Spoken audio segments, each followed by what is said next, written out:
menjadi berkah untuk keluarga penerima bantuan pembangunan rumah tidak layak huni dalam rangka program TMMD ke-111 Kodim 0718 Pati, salah satunya Siti Zulaiha, warga RT 01 RW 02 Desa Taman Sari yang mengaku kaget rumahnya akan dibangunkan oleh anggota TNI.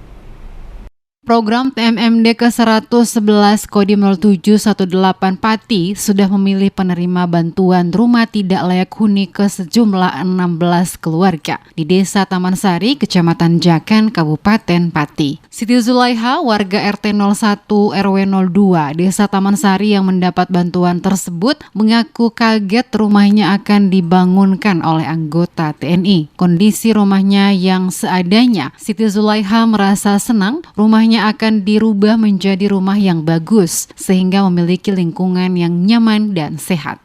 Tanggapan jenengan berpun niki asal bantuan saking TMMD? Senang, Mbak, alhamdulillah. Ya kaget, Mbak. Mboten nyangka. Nggak nyangka. Siti Zulaiha menyampaikan terima kasih kepada segenap jajaran Kodim 0718 Pati dan pemerintah desa setempat dengan bantuan yang diterima menjadi berkah untuk dirinya dan keluarga.